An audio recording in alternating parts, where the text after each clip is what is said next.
नमस्कार दोस्तों, आप सभी का स्वागत है जय हिंद गणित क्लास में। आज के वीडियो में हम पढ़ने वाले हैं अभाज्य गुणनखंड कैसे हल किया जाता है और अभाज्य गुणनखंड की सहायता से हम एचसीएफ और एलसीएम कैसे निकालते हैं।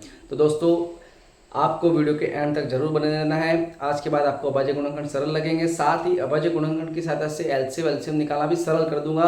तो वीडियो के एंड तक जरूर देखना।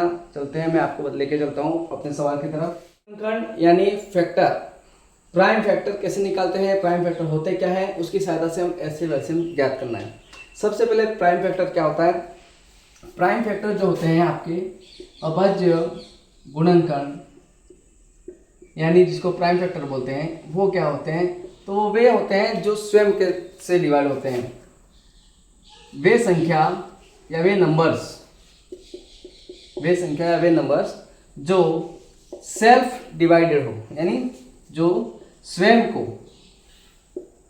को भाग दे सके और कोई नहीं, और कोई अन्य संख्या यानी अदर कोई नंबर्स इसको डिवाइड नहीं कर पाए और कोई अन्य भाग ना दे। शॉर्ट सिंपल भाषा, और इससे सरल आपको कोई बताने वाला नहीं है। मैं आपको बता देता हूं, ऐसी संख्या जिसका भाग स्वयं के साथ जाता हो, सिर्फ स्वयं के साथ, और कोई संख्या उसका भाग नहीं दे सकती है। उदाहरण के तौर पर एग्जांपल ले लेते हैं हम 2। ये एक ऐसा नंबर है 2 जिसमें आप किसी भी संख्या का भाग नहीं लगा सकते सिवाय 2 के, ठीक है। एक ऐसी संख्या 3 जिसमें आप 3 का ही डिवाइड दे सकते हो। एक 5 हो गया, एक 7 हो गया, 11 हो गया, 13 हो गया, 17 हो गया, 19 हो गया, एटसेट्रा एटसेट्रा 100 तक आपको 25 अभाज्य संख्या याद कर। तो एक सिंपल भाषा में ऐसे नंबर से ये प्राइम फैक्टर जो सिर्फ खुद का भाग होता है। अब मैं आपको बताने वाला था कि अभाज्य गुणनखंड होता क्या है। ये तो हो गया अभाज्य संख्या, अभाज्य नंबर, प्राइम नंबर्स होते हैं। अभाज्य गुणनखंड क्या होता है। अगर आप किसी के गुणनखंड करो, ऐसे आपने लाइन की होगी, बीच में ऐसे 2 डंडे किए होंगे, इस तरह से आपने जैसे 24 है ऐसे, जिसको बोलते हैं डिवीजन मेथड से प्राइम फैक्टर निकाला। अब इसमें मैं किसका डिवाइड करूंगा, तो किसका डिवाइड करूंगा, प्राइम फैक्टर का। इन्हीं में से नंबर से, और उन्हीं में से सबसे पहले 2 आता है, तो मैं 2, 3, 5, 7, 11, 13, 19 इन नंबर का डिवाइड करूंगा। अब इनका डिवाइड करूंगा तो उसकी वजह से किसका डिवाइड कर रहा हूं, प्राइम नंबर्स का डिवाइड कर रहे हो आप, अभाज्य संख्याओं का भाग दे रहे हो। जब आप अभाज्य संख्या का भाग देके उसके टुकड़े कर रहे हो, उसके गुणनखंड कर रहे हो, इसी वजह से इसको अभाज्य गुणनखंड कहते हैं। आज तक बच्चों को यह समझ में नहीं आया अभाज्य गुणनखंड करना आता है, पर क्यों बोलते हैं वो किसी को नहीं पता। तो ये आपको कोई बताएगा नहीं, और बताएगा तो आप पढ़ते हो नहीं। तो आज के बाद आप ध्यान रखना कि अभाज्य गुणनखंड इसलिए कहते हैं क्योंकि इसमें अभाज्य संख्या आती है, एक भी भाज्य संख्या नहीं आएगी। एक उदाहरण से आपको मैं बता देता हूं, जैसे मैं 24 ले रहा हूं। अब मैं इसमें 6 का थोड़ी भाग दूंगा। एक तो ये भी हो सकता है मैं 6 का भाग दे दूं तो 4 बार जाएगा, फिर 4 का भाग दे दूं 1 बार, हो गया।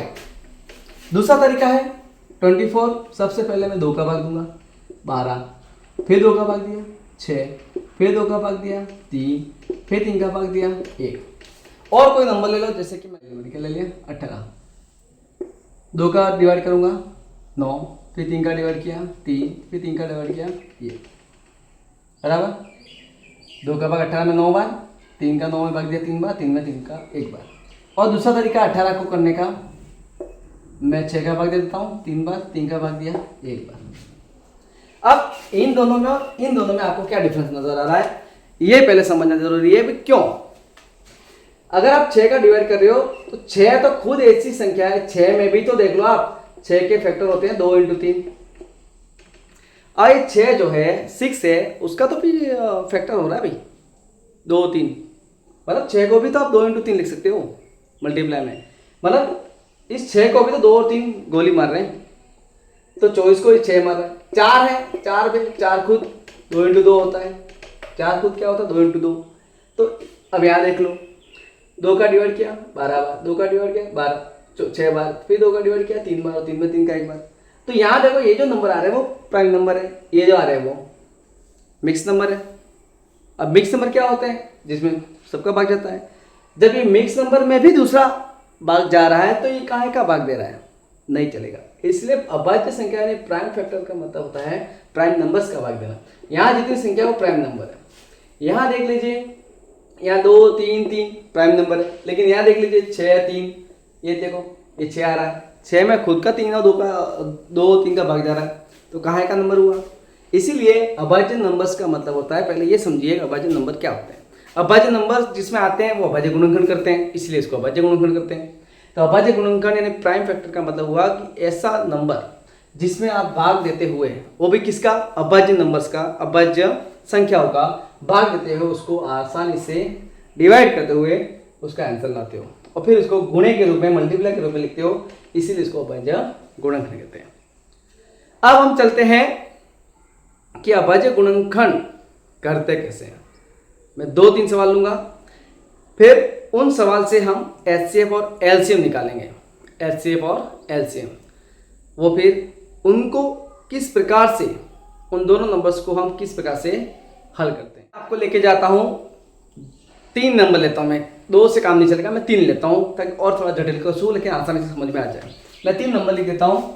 सबसे पहले मैं लिखता हूं 32, क्या लिखा मैंने 32। एक नंबर लिख दिया मैंने 48 और एक लिख दिया मैंने, आप कुछ भी बोल सकते हो बच्चों, आप बोलिए कुछ भी, 37 नहीं, 37 नहीं जमेगा, कोई और ले लेते हैं। 32, 48 और 64। तो मैं आपको लेके चलता हूँ 3 नंबर्स के पास जिसका हम अभाज्य गुणनखंड करेंगे और वहां से LCM HCM निकालेंगे।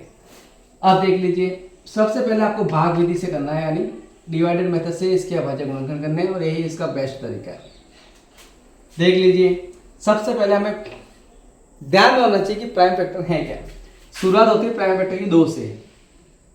मैं एक और वीडियो लेके आऊंगा जिसमें प्राइम फैक्टर और उसके अंदर कितनी नंबर्स होते हैं वो पूरा डिटेल में बताऊंगा। एक वीडियो और आएगा 2 दिन के अंदर, तो उसको जरूर ध्यान रखना दोस्तों।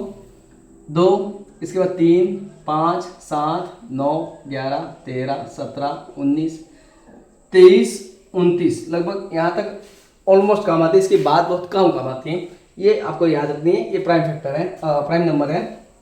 तो इसका सबसे पहले उपयोग करेंगे हम 2 का भाग देंगे। 32 में 2 कितनी बार डिवाइड करेगा, 60 टाइम्स। अगर आपको नहीं पता चले तो आप डिवाइड करना रफ कॉपी में, 32 में 2 का रफ कॉपी में डिवाइड करना, इसके बाद आप चेक कर लेना कि क्या होने वाला है। फिर 2 का डिवाइड करो 16 में, 8 टाइम जाएगा। फिर 2 का डिवाइड करो 8 में, 4 टाइम्स। फिर 2 टाइम्स, और फिर 2 में 2 का 1 टाइम्स। तो जब तक 1 नहीं आया तब तक लगाते रहना है। 48 में 2 का भाग करो 24, फिर 24 में 2 का डिवाइड 1 2, फिर 2 में डिवाइड करोगे 6 आएगा, 6 में 2 का 3 आएगा। अब 3 में 2 का जाएगा नहीं तो हम 3 का लगाएंगे, मतलब नीचे से ऊपर जाना है, आप सीधा ऊपर मत चढ़ जाओ, ठीक है। अब 64 में हम लगाएंगे 32 आएगा, फिर 2 का लगाएंगे, कितना आएगा 16, यहाँ लिखा हुआ आप देख सकते हो, ठीक है। फिर 2 का लगाएंगे 8 टाइम्स, फिर 2 का लगाएंगे 4 टाइम्स, फिर 2 का लगाएंगे 2 टाइम्स, और फिर 2 का 2 में डिवाइड किया तो 1 टाइम्स। तो ये होते हैं आपके अभाज्य गुणनखंड। कैसे किया, यहाँ जो नंबर होते हैं वो प्राइम नंबर्स होते हैं, उनका डिवाइड करना है, और जो आंसर हम नीचे लिखते हैं ना लास्ट में तब तक करते रहना जब तक 1 नहीं आए। ये तो आपको आता ही होगा, नहीं आता तो सीख लिया है। अब आपको ये बताना हो कि LCM और LCM कैसे निकालते हैं। तो इन नंबर्स को मैं ऐसे लिख रहा हूँ, देखो 32 को मैं ऐसे लिख रहा हूँ 1 2 3 4 5। यहाँ जो नंबर होते हैं इनको आपको मल्टीप्लाई करना होता है। गिनो 1 2 3 4 5, 5 बार है, 2 इंटू 2 इंटू 2 इंटू 2 इंटू 2।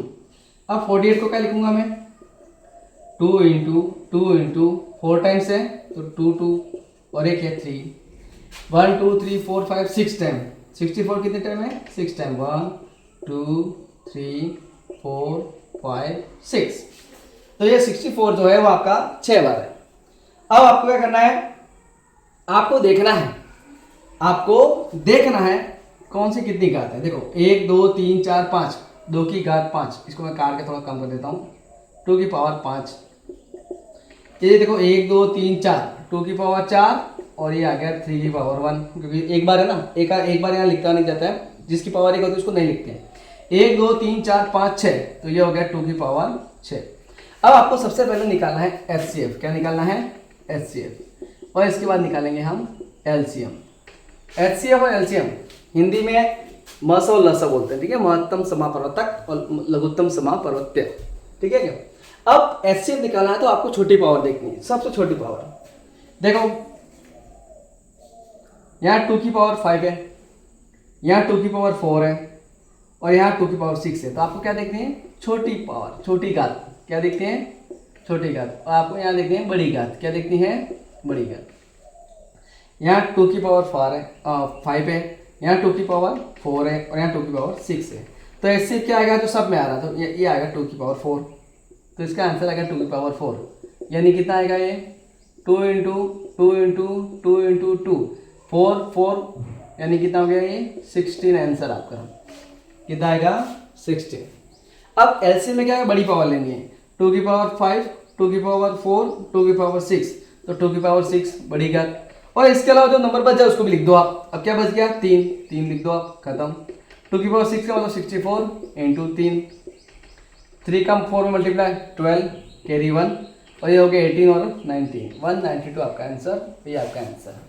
तो आज के बाद आप ऐसा नहीं बोलोगे हमको अभाज्य गुणनखंड समझ में नहीं आया, अभाज्य गुणनखंड से एचसीएफ और एलसीएम निकालना हमको नहीं आता दोस्तों। तो आई होप इस वीडियो के बाद अब आपका कंफ्यूजन क्लियर हो गया होगा कि अभाज्य गुणनखंड क्या होते हैं, उनकी सहायता से एचसीएफ और एलसीएम कैसे निकाला जाता है। तो मैं आपके सामने फिर से हाजिर होने वाला हूँ अभाज्य गुणनखंड के बारे में, जिसमें अभाज्य गुणनखंड क्या है, 1 से 100 के बीच में अभाज्य गुणनखंड कितने आते हैं, उसका एक वीडियो लेके मैं आऊँगा। अभाज्य गुणनखंड भी याद रखने जरूरी दोस्तों, उसको भी आपको देखना पड़ेगा। तो इन सब चीज़ों को लेकर एक वीडियो लेकर अच्छे तरह से एक पीटी पैक आपको सिर्फ वीडियो देखना है दोस्तों, इसके बाद आपको सब कुछ समझ में आ जाएगा। तब तक अगर आपको समझ में आ गया है, वीडियो पसंद आया है तो वीडियो लाइक करके शेयर करें, चैनल को सब्सक्राइब करना ना भूले। चैनल को सब्सक्राइब करना क्यों नहीं जरूरी है? आने वाला जो वीडियो है वो आपको सीधा मिल जाएगा। नोटिफिकेशन ऑन करके ऑल कर देना दोस्तों, ताकि अगला वीडियो आपको फटाफट मिल जाएगा, आपको सर्च करने की जरूरत नहीं पड़ेगी। मिलते हैं नेक्स्ट वीडियो के साथ, तब तक जय श्री राम।